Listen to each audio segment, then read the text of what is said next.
Good afternoon. Good afternoon बेटा, good afternoon.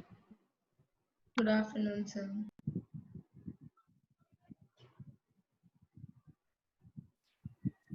Yes, Yes, sir. sir. आया। आया था। ठीक है, नेक्स्ट क्वेश्चन देख लेते हैं। चलो फटाफट। अपस्ट्रीम डाउनस्ट्रीम हमने कर दिया है। अब मैन वाला काम क्वेश्चन कर लेते हैं। लिखो नेक्स्ट क्वेश्चन।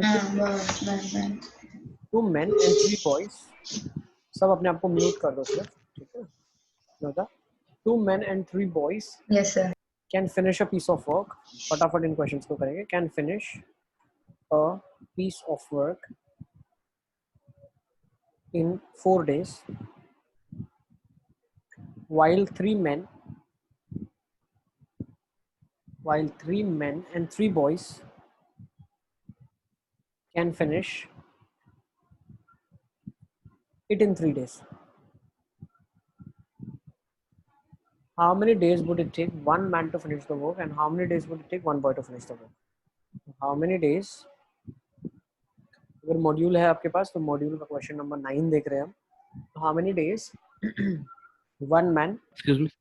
Yes बेटा, सर अभी आपने चालू किया है? अभी शुरू किया हमने, जस्ट अभी। First question है ना sir? Yes. Sir. How many days one man to finish work? ये मॉड्यूल का कौन सा question?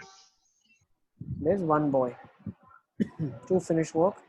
This is your module question number 9 on page number 84. Okay sir, thank you sir.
Should we go for this question? कैसे करेंगे इस question को?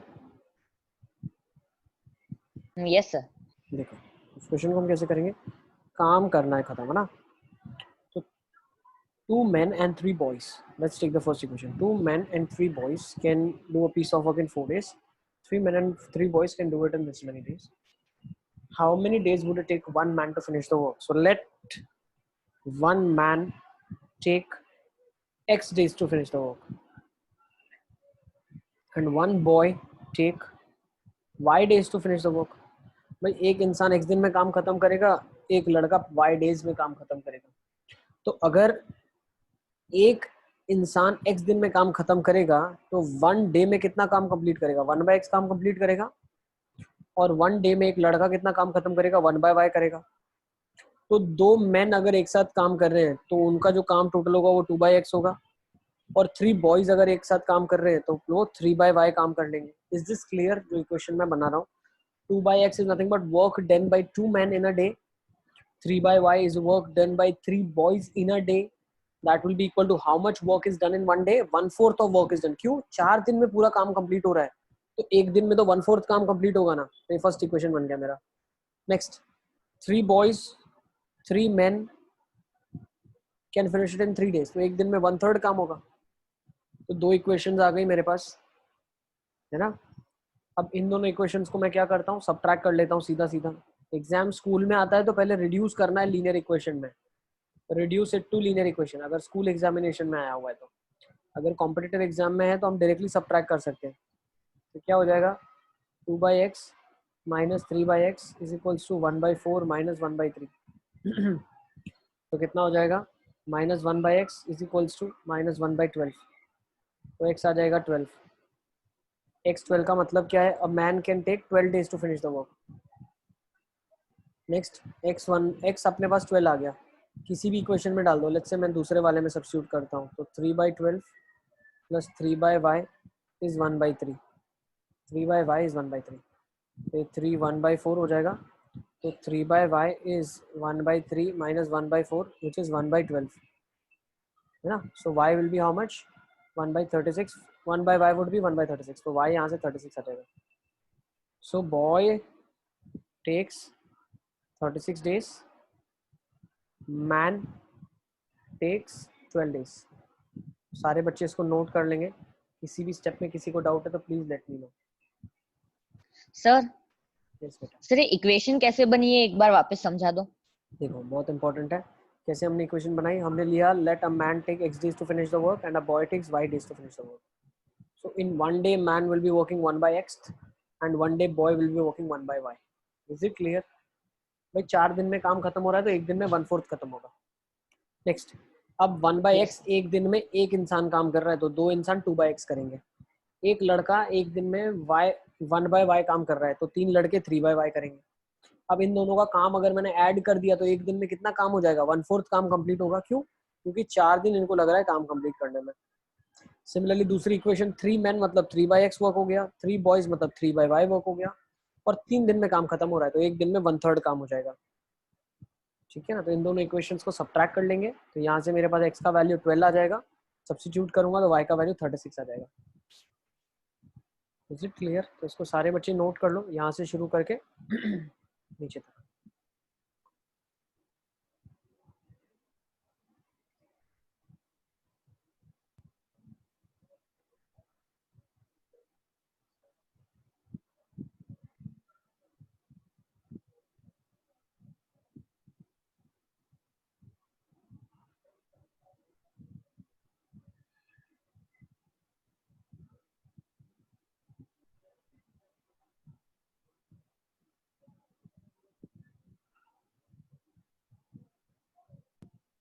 चलें आगे Yes, yes sir. Sir.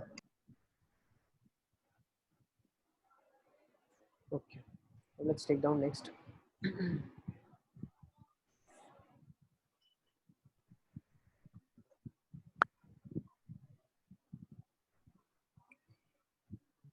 so if I take the next question अब हम लेंगे question number 11 आपके मॉड्यूल का same page number question number 11 ठीक है तो जिनके पास मॉड्यूल है वो चाहे तो क्वेश्चन ना लिखें जिनको लिखना है वो लिख सकते हैं अच्छे नोट्स बना रहे हैं जो 11 क्वेश्चन में क्या लिखा 2 cities A and B 2 cities A and B are 120 kilometers apart on a highway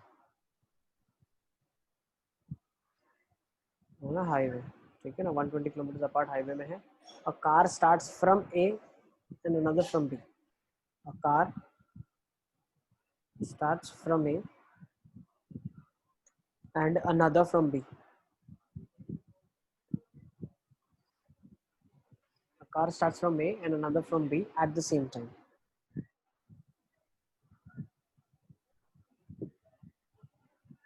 if they travel in the same direction they meet in 12 hours if they travel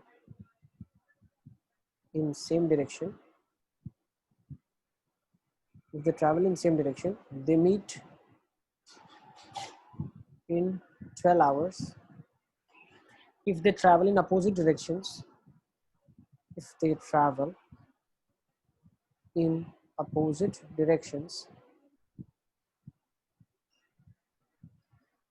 they meet in 4/3 hours find their speeds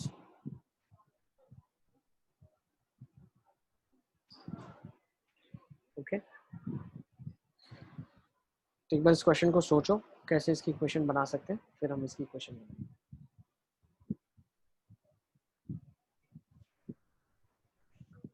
sir speed of ए मतलब speed by distance तो 120 तो speed by 120 मतलब speed is equal to distance upon time, तो distance upon speed plus A की मतलब A का speed upon distance upon speed और B का डिस्टेंस अपॉन स्पीड का सम है 4/3 और दोनों सम है। फिर आगे 12 का नहीं आ रहा। सर ए और बी पॉइंट लगता है ऊपर, ये आगे जाएगी और दूसरी कार बी से उसका पीछा करेगी। ए वाली अगर x डिस्टेंस ट्रैवल करेगी तो बी वाली 120 प्लस x डिस्टेंस ट्रैवल करेगी, तो ऐसे दोनों की स्पीड निकलेगी। अगले केस में y लेना है और मतलब 120 माइनस y करके दोनों की स्पीड निकलेगी और इक्वेट। बिल्कुल, तो इसमें हम क्या बोल सकते हैं, if they travel in opposite direction, time दिया है, सेम डायरेक्शन टाइम दिया है, आपको उसकी स्पीड्स ढूंढनी है, तो हम क्या बोल देते हैं, let speed of car A, ठीक है ना, x kilometers per hour, speed of car B y kilometers per hour. अब इसके पीछे कॉन्सेप्ट क्या है, ए और बी जो है वो 120 किलोमीटर की दूरी पे है। कितने किलोमीटर की दूरी पे है, 120 किलोमीटर।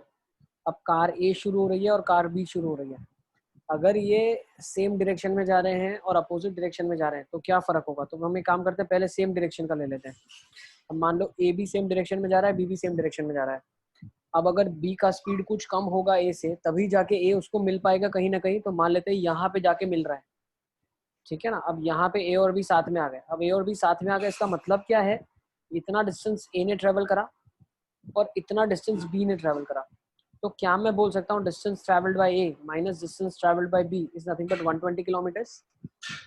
क्या मैं ये बोल सकता हूँ? अब डिस्टेंस क्या होगा, स्पीड इनटू टाइम होगा।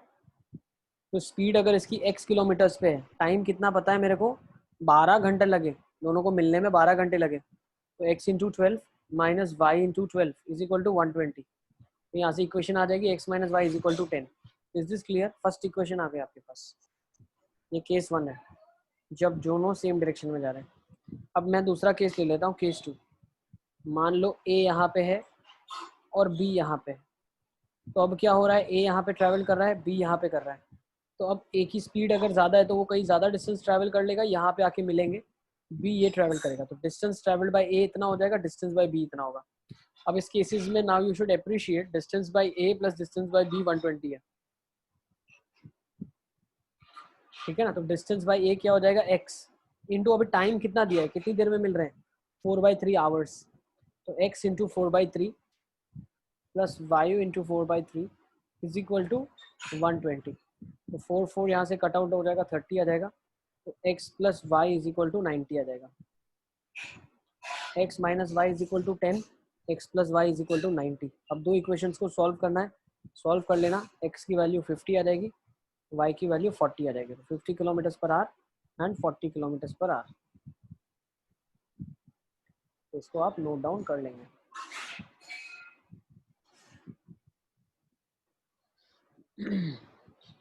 ठीक है, केस 1 लिखा हुआ है, फिर केस 2 लिखा है।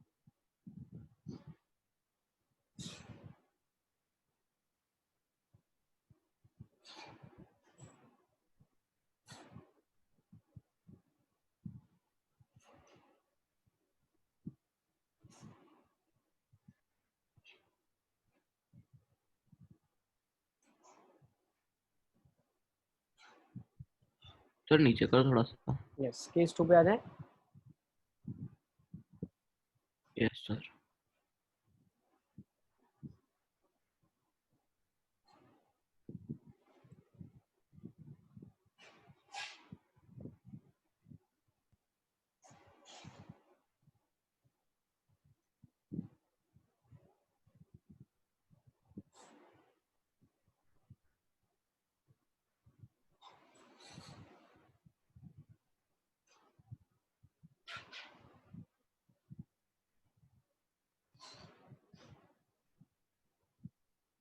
अच्छा, do you want me to write questions या मैं क्वेश्चन नंबर बोलूं, आप लोग देख पाओगे? कितने बच्चे चाहते हैं मैं क्वेश्चन लिखूं? नहीं sir, direct question number question बोल दो। नंबर मैं क्वेश्चन नंबर डायरेक्टली बोलता हूं आपको, आप उधर से कर लेना, ठीक है। Hmm. Let's take down question number 13 now. इसको लिख लिया सबने? 2 मिनट सर, 2 मिनट सर, बस थोड़ा ही बाकी है। लिखो लिखो।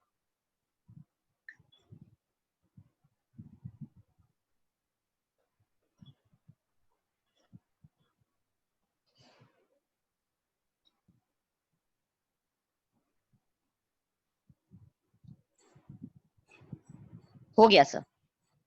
नेक्स्ट क्वेश्चन ले लेते हैं, क्वेश्चन नंबर 13 कर लेते हैं।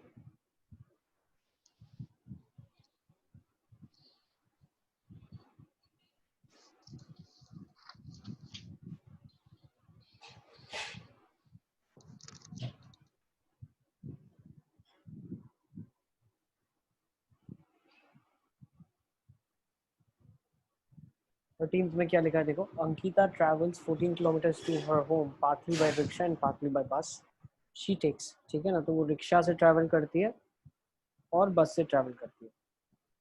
She takes half an hour, she takes half an hour if she travels 2 kilometers by rickshaw, अगर 2 किलोमीटर रिक्शा से लेती है और 12 किलोमीटर्स अगर वो बस से लेती है तो वो हाफ एन आवर में घर पहुंचती है। If she travels 4 kilometers by rickshaw, अगर 4 किलोमीटर्स रिक्शा से जाती है और बाकी के जो 10 किलोमीटर्स है, टोटल उसका 40 है, तो बाकी जो 10 किलोमीटर्स है तो शी टेक्स 9 मिनट्स लॉन्गर, तो हाफ एन आवर लेती है, मतलब 30 मिनट्स, और यहाँ पे 9 मिनट्स लॉन्गर मतलब 39 मिनट्स लेती है। Okay, find the speed of rickshaw and बस। सो लेट्स से रिक्शा की स्पीड x किलोमीटर्स है, बस की स्पीड y किलोमीटर्स पर आ रहा है, ठीक है। तो हमें क्या पता है, time taken by rickshaw plus time taken by बस, केस 1 के अंदर पता है मेरे को कितना है 30 मिनट्स, मतलब 1/2 ऑफ एन आवर। टाइम कैसे निकलेगा, डिस्टेंस अपॉन स्पीड, तो डिस्टेंस है 2 किलोमीटर, स्पीड है x, डिस्टेंस है 12, स्पीड है y, तो 2 upon X plus 12 upon Y कितना हो जाएगा 1/2, first equation. Next 4 upon X plus 10 upon Y is equal to 39। अब देखो ध्यान रखना, ये यूनिट किलोमीटर पे है, ये यूनिट किलोमीटर पर आ रहा है, तो जो आंसर मेरे को मिलेगा लेफ्ट हैंड साइड वो आवर में मिलेगा, तो राइट हैंड साइड भी आंसर मेरे पास आवर में होना चाहिए, हो जाएगा 39/60 hours. This is your second answer. अब इन दोनों इक्वेशंस को सॉल्व करने के लिए क्या मैं इसको 2 से मल्टीप्लाई कर दूं, स्कूल एग्जामिनेशन में क्वेश्चन आएगा तो you need to convert first, आपको इसको रिड्यूस करना पड़ेगा लीनियर इक्वेशन में और फिर लीनियर इक्वेशन सॉल्व करना है, बट कॉम्पिटिटिव एग्जामिनेशन में हम डायरेक्टली सॉल्व कर सकते हैं, कोई उसमें देखने वाला नहीं है, मेथड देखने वाला नहीं है। तो 4/x plus 24/y is equal to 1, और ये हो जाएगा 4/x plus 10/y is equal to 39/60। इन दोनों इक्वेशंस को सब्ट्रैक्ट कर लो आप, ये क्या हो जाएगा 24/y माइनस 10/y, सो 14/y, और ये कितना आ जाएगा 1 माइनस 39/60 विच इज 21/60, सो 7 3 ज़ा 7 2 ज़ा 3 1 ज़ा 20 ज़ा, सो y आ जाएगा 40 किलोमीटर पर आवर। अगर y आपको मिल गया 40 किलोमीटर पर आवर, इस इक्वेशन में अगर आप चाहो इसमें पुट कर दो, इसमें चाहो इसमें पुट कर दो, जिसमें अच्छा लगता है, तो मेरे को ये लग रहा है 4/x वाला सही लग रहा है, 4/x प्लस 10/40 इज 39/60, 1/4, तो 4/x is equal to 39/60 minus 1/4, तो 15/60, तो ये कितना हो जाएगा 24/60 इज 4/x, 4 1 ज़ा 6 ज़ा, x आ जाएगा 10 किलोमीटर पर आवर। तो रिक्शा की स्पीड है 10 किलोमीटर पर आवर और बस की स्पीड है 40 kilometer per hour. This is our final answer. 13th का आपका आंसर आ जाएगा।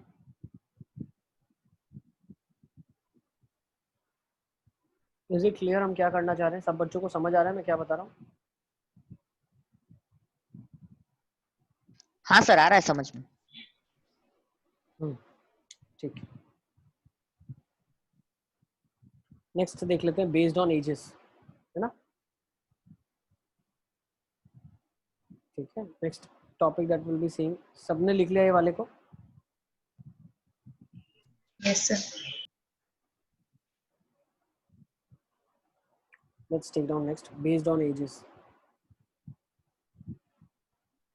हम एज बेस्ड क्वेश्चंस कर लेते हैं अब, ठीक है।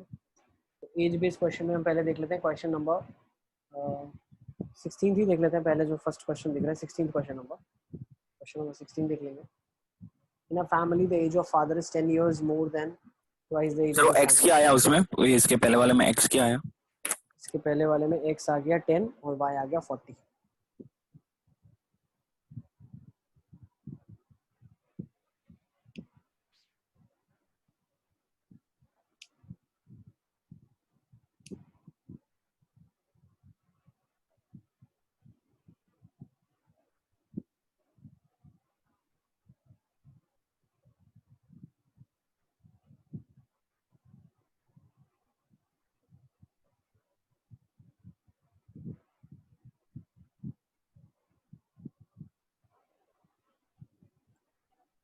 16th क्वेश्चन देख लेते हैं क्या लिखा है. In a family the age of father is 10 years more than twice the age of son. The age of mother is 10 years less than thrice times the age of the daughter. The father is 6 years older than the mother and the daughter is 2 years younger than the son. Find the ages of all the members of the family. Let's give a Sir. try to this question. Yes, beta. Sir तो एक minute थोड़ा सा ऊपर और ऊपर करूं क्या? No sir. हाँ ओके. चलें आगे. तो अब क्वेश्चन में क्या दिया हुआ है? Let's say age of father. Age of father x years है. Age of father is 10 years more. 10 ज्यादा है किससे? 2 times the age of the son. Son की एज मान लेते हैं y है. फादर की जो एज है 10 ज्यादा है. 10 कम कर देंगे उसमें से तो 2 times सन की एज के बराबर हो जाएगा. सही है. Yes sir. नेक्स्ट इक्वेशन बना लेते हैं. एज ऑफ मदर इज, मान लेते हैं एज ऑफ मदर ए ले लेते हैं, डॉटर बी ले लेते हैं. एज ऑफ मदर कितनी है? 10 लेस है तो मदर की एज में 10 ऐड कर देंगे. कितनी 10 लेस है? 3 times the age of daughter. तो 3 times डॉटर की एज के अगर मैं कंपैरिजन में करता हूँ तो 10 कम है, 10 ऐड कर दो तो 3 times डॉटर की एज के बराबर हो जाएगी. तो दूसरी इक्वेशन आ गई. नेक्स्ट क्या बोला है? The father is 6 years older than the mother. तो फादर है वो 6 years older है तो x माइनस a कितना दिया हुआ है? 6 दिया हुआ है. फादर मदर से 6 साल बड़े हैं. Next daughter is 2 years younger than son तो y minus B is equal to 2 दिया हुआ है. सही है. Yes sir. ठीक है ना? आई गेस सबको ये समझ आ रहा है. x minus A is 6. बस खत्म. अब क्या करना है आपको? a और b में एक इक्वेशन पता है, x और y में एक इक्वेशन पता है. तो क्या मैं इधर से लिख सकता हूँ x is nothing but 6 + a, y is b + 2. Replace कर देता हूँ. x minus 10 is equal to 2y. First equation जो आपकी बनी हुई है इसमें रिप्लेस कर दो तो x हो जाएगा 6 + a माइनस 10. 2 times y कितना हो जाएगा? b + 2. तो यहाँ से आ जाएगा 6 + a माइनस 10 इज 2b + 4. तो क्या हो जाएगा? a minus of 2b is equal to 8. ये आपके पास दूसरी इक्वेशन आ गई. और a + 10 is equal to 3b था तो a minus 10 minus 3b equal to minus 10. a minus 3b is equal to minus 10. Subtract कर देता हूँ दोनों इक्वेशंस को तो यहाँ से b इक्वल टू 18 आ जाएगा. b अगर मेरे पास 18 आ गया तो y मेरे पास 20 आ जाएगा. b 18 आ गया, y 20 आ गया. अब मुझे एक चीज़ बताओ, यहाँ से मैं ये भी बोल सकता हूँ क्या? अगर मैं फर्स्ट इक्वेशन को ऑब्जर्व करूँ तो y 20 है तो x कितना आ जाएगा? 30 आ जाएगा. x मेरे पास 30 आ जाएगा. कैसे निकाल रहा हूँ मैं? y इक्वल टू 20 इसमें डाल रहा हूँ तो यहाँ से x इज इक्वल टू 30 आ गया. ठीक है ना? तो x 30 आ गया. अब x अगर 30 है तो a कितना आ जाएगा? 24 आ जाएगा तो a 24 आ गया. मतलब यहाँ से मदर की एज 24 आ गई, फादर की एज 30 आ गई. देखते जाओ फटाफट. मदर की एज हमारे पास सही कर रहे हैं क्या? कुछ गड़बड़ किया है इसमें?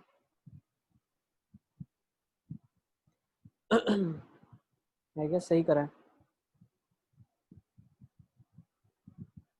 24 है और दूसरा b 18 है. b 18 आ गया तो y मेरे पास 20 आ जाएगा. ओके b 18 आ गया, y 20 आ गया. अच्छा अच्छा अच्छा अच्छा अच्छा एक सेकंड. y 20 आ गया तो सॉरी y 20 आ गया तो ये 50 आ जाएगा यहाँ से. I am so sorry. x आपके पास 2y + 10 है. x इज 2y + 10 तो 2y तो ये 50 आ जाएगा. x अगर 50 आ गया तो y आपका 50 आ गया. मतलब फादर की एज 50 है, सन की एज 20 है. अब मदर है वो 6 साल छोटी है तो मदर की एज 44 आ जाएगी और डॉटर की एज 18 आ जाएगी. So this will be a final answer. x 50 हो जाएगा ए आपके पास 44 हो जाएगा, 6 कम है तो 50 के कंपैरिजन में 6 कम तो 44 हो जाएगा, ठीक है ना। 50, 20, 44 और 18, these are the ages of mother, daughter, father and सन।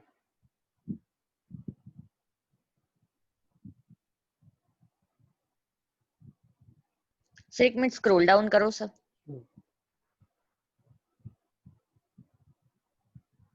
ये एक्स आपका 50 है ना, ध्यान रखना इसका।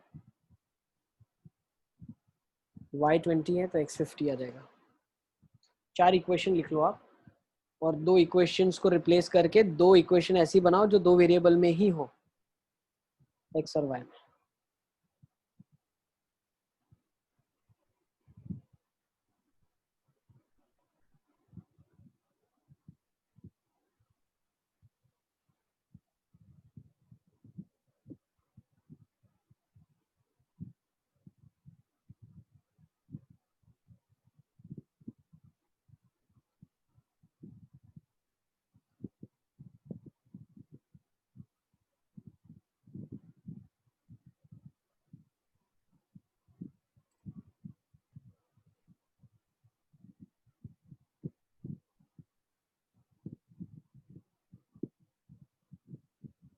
चलें आगे, नेक्स्ट क्वेश्चन ले लें।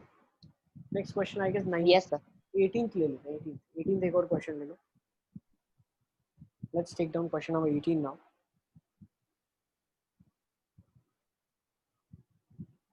Age of father is 3 more than the 3 times son's age 3 years hence, मतलब 3 साल के बाद की बात कर रहे हैं। Age of father will be 10 years more than twice the age of the son, find the present ages।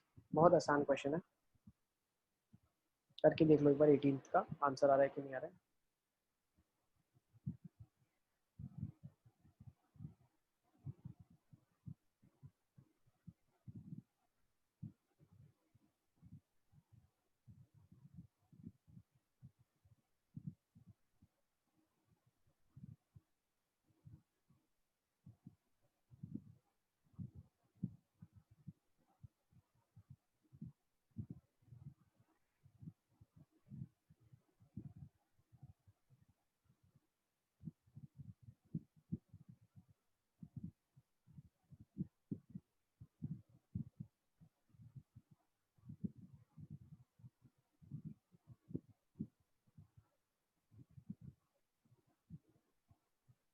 Let's see कैसे करेंगे इस क्वेश्चन को। एज ऑफ फादर एक्स ले लेते हैं, एक्स ईयर्स, और एज ऑफ सन ले लेते हैं वाई ईयर्स, ठीक है। Age of father is 3 years more than 3 times the son's age. Father की एज 3 साल ज़्यादा है, 3 गुना होने के बाद भी, है ना, more than 3 times the son's age, 3 साल ज़्यादा है तो x माइनस 3 कर दूंगा इक्वल टू 3y कर दूंगा, ठीक है ना। तो father age is 3 years more, if I reduce sir 3 so father will be equal to 3 times son's age। yes बेटा। सर ये फादर की एज 33 हो जाएगी और सन की एज 10 हो जाएगी। ठीक है, बिल्कुल ठीक है। और क्या लिखा हुआ है आफ्टर 3 years, तो 3 साल के बाद की इनकी स्टोरी क्या है अभी।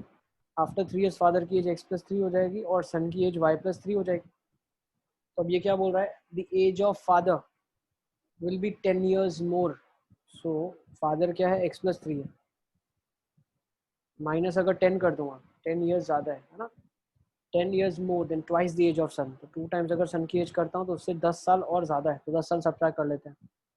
यहाँ से इक्वेशन जो मेरे पास बन जाएगा वो क्या बनेगा, x माइनस 7 is equals to 2y plus 6, x minus 2y is equals to 13, और यहाँ पे क्या बन जाएगी x minus 3y is equal to 3। बस इन दोनों इक्वेशंस को सब्ट्रैक्ट कर लो, तो आपके पास y इज इक्वल्स टू 10 आ जाएगा। अब y 10 आ गया तो x आपके पास 33 आ जाएगा, सही है ना, प्रीटी सिंपल है ना।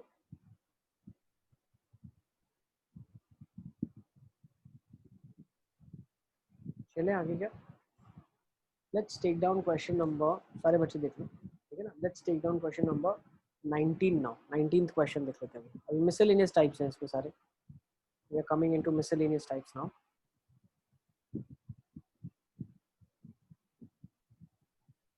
इसमें अलग अलग क्वेश्चन है, तो 19th एक बार देख लेंगे। किसी को इसमें कोई डाउट है तो प्लीज लेट मी नो। हाँ you can unmute yourself and let me know sir ये कैसे हुआ, ठीक है ना, किसी को भी कोई डाउट है तो।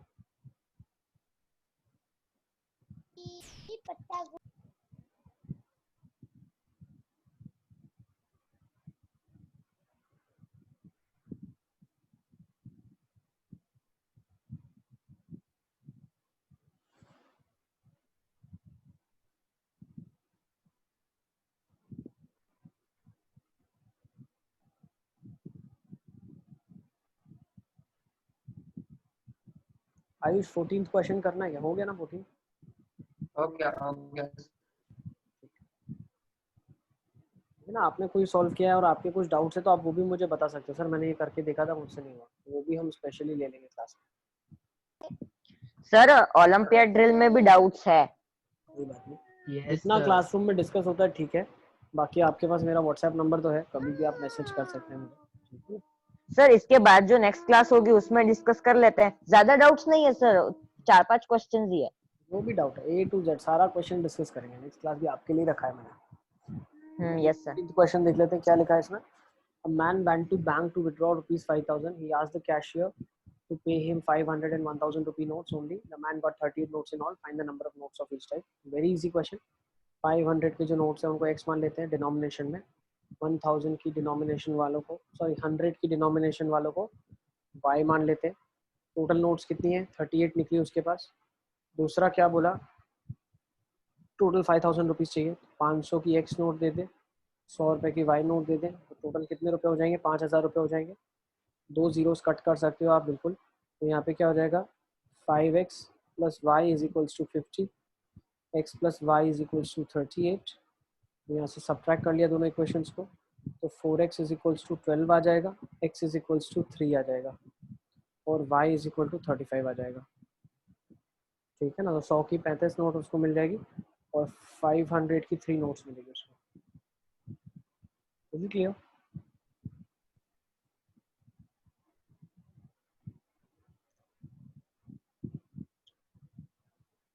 ठीक है,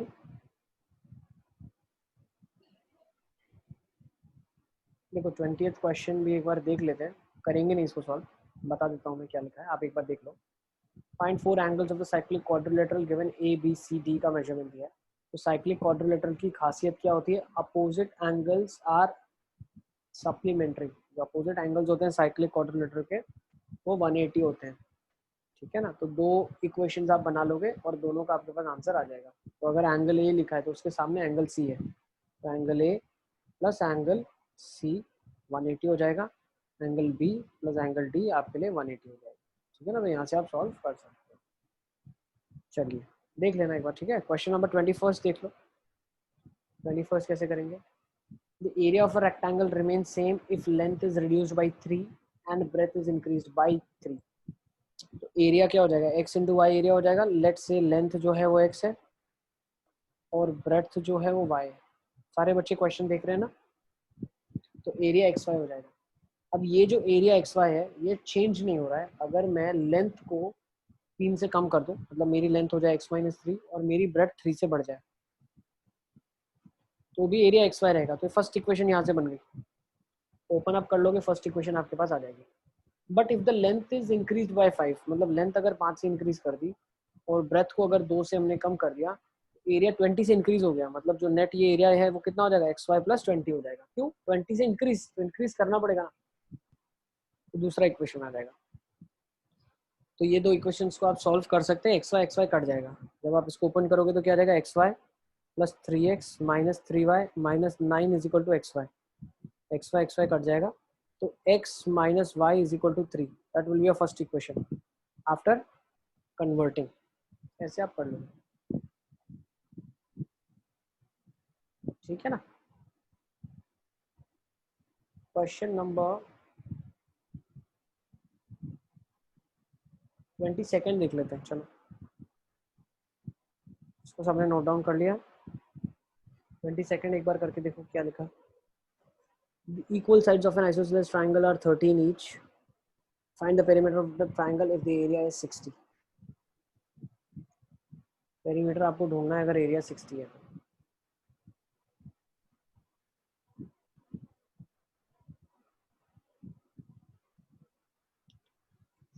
try to this question.